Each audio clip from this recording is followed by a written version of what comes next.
Halo semua, balik lagi dengan saya Rizky di Just Coding. Di video kali ini kita akan coba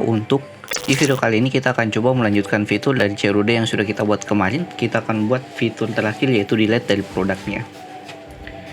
Nah, untuk beberapa tahapan yang akan kita buat, pertama mungkin kita akan buat kondisi jika stoknya itu sudah habis. Kita bisa tampilkan di dalam gambarnya itu berupa sold out. Kemudian tahapan kedua, kita implementasikan fungsi dari delete berdasarkan ID dengan endpoint method delete /product /parameter ID-nya. Nah, pertama kita coba dulu untuk atur bagian produknya. Kita tampilkan jika produknya sudah stoknya kosong, kita tampilkan teks sold out. Nah, contohnya mungkin seperti ini. Kita jalankan dulu aplikasi kita supaya teman-teman ada gambaran. npm run dev.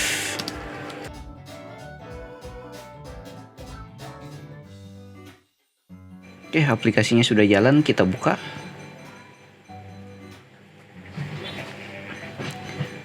Di sini mungkin saya coba logout ulang lagi. Saya login ulang pakai Rizky yang user owner. Nah, di sini kita akan coba buat yaitu fitur atau kondisi dari sold out menunya dulu. Nah, contohnya jika produknya ini stoknya sudah kosong, harusnya ini hilang. Untuk amountnya dan juga keranjangnya itu hilang, dan di sini kita tampilkan sebuah teks dengan teks bernama sold out yang kita tampilkan di sini. Nah, ini kita atur di dalam detail dari produknya. Kita masuk ke dalam codingan di bagian client, source, page, yaitu detail produk. Nah, pertama mungkin kita hilangkan dulu tampilan dari keranjangnya dan juga handle amount-nya ini. Kita coba hilangkan dulu. Berarti di sini kita bisa buat berupa kondisi jika produk titik stok di bawah dari 0 ya, di lebih besar daripada 0, baru kita bisa tampilkan bagian drop down listnya dan juga buttonnya ini. Kita bisa cut masuk ke sini. Nah, di sini ada error, kita harus tampilkan berupa fragment. Di sini kita cut penutupnya masuk ke sini seperti ini. Kemudian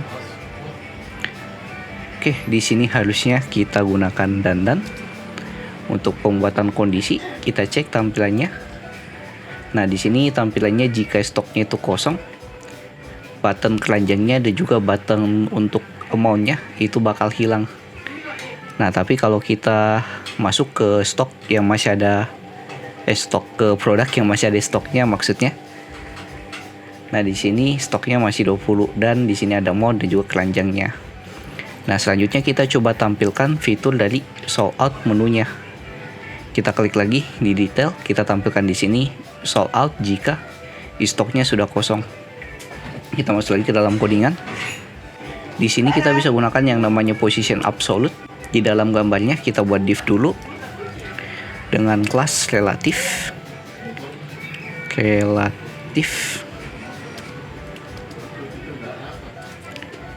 Dan image-nya kita masukkan ke dalam div relatifnya.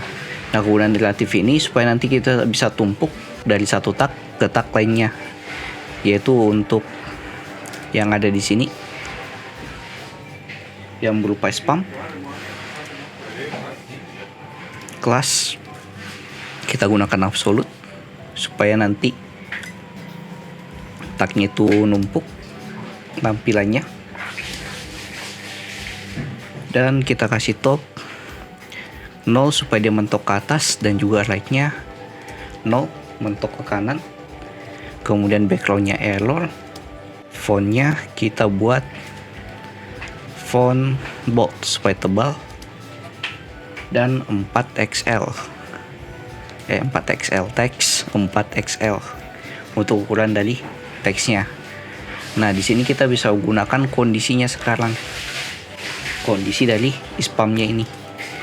Berarti kondisinya jika produk titik stoknya itu sudah kurang daripada 1, dan jalankan spamnya ini dengan teks di sini sold out.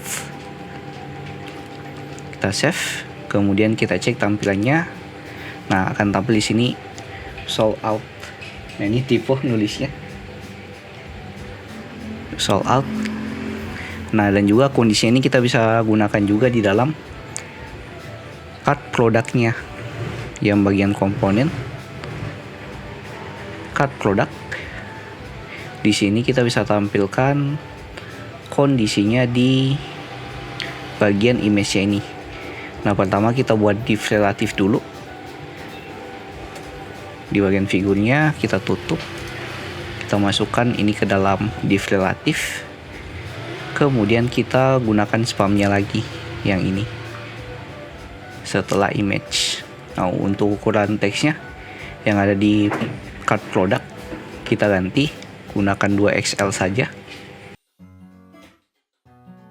Nah, di sini juga harusnya jangan produk tapi item berdasarkan propsnya yang ada di sini. Kita save, cek tampilan, masuk ke semua produk. Nah, untuk produk yang sudah sold out atau stoknya sudah habis, dia akan tampilkan teksnya di sini sold out, dan begitu pun juga di detailnya. Nah, tahap selanjutnya kita akan coba implementasikan fungsi dari delete-nya ini. Pertama kita buat dulu delete-nya jalan pada saat kita klik tombolnya. Berarti kita gunakannya di dalam FA Trace ini, yaitu ikonnya. Di sini kita gunakan klik on klik. Pas saat jadi klik, kita akan jalankan sebuah fungsi.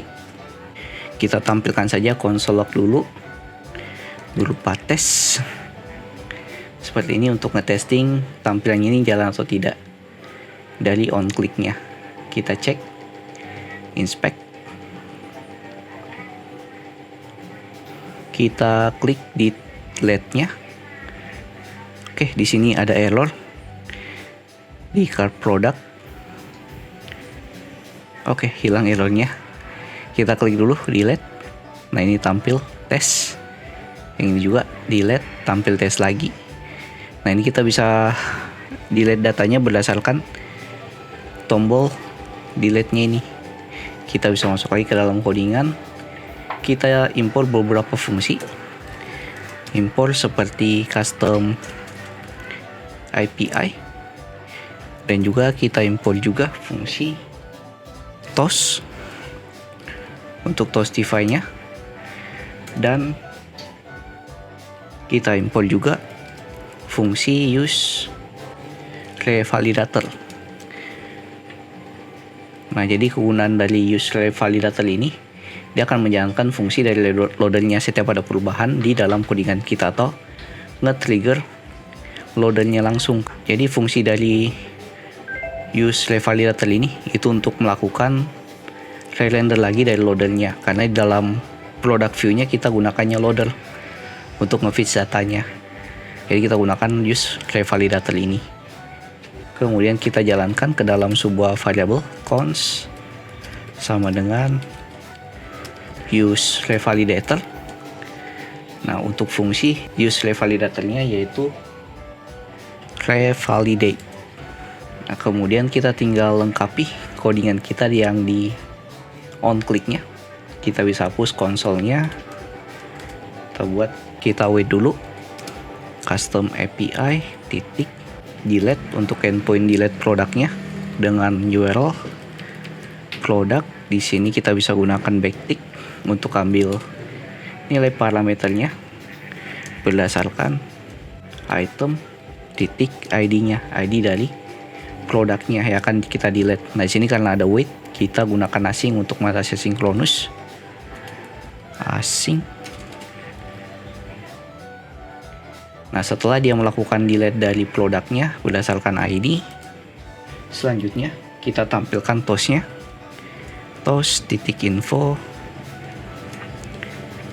delete berhasil. Oke, ada error karena di sini fungsi yang kita jalankan itu 2, harusnya kita gunakan kurung kurawal di sini.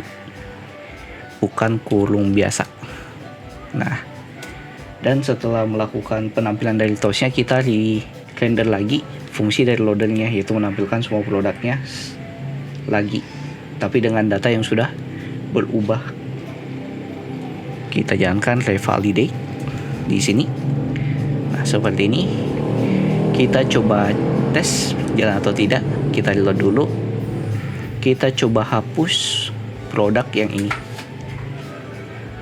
Kita klik hapus. Nah, di sini delete berhasil dan datanya terhapus. Oke, sekarang kita berhasil untuk melakukan delete datanya dari fungsi CLUD-nya. Jadi jika Anda tanyakan, silakan masuk ke grup Discord yang linknya ada di pin komen. Jangan lupa like, komen, dan share ke teman-teman kalian. See you next video. Have a nice day and bye.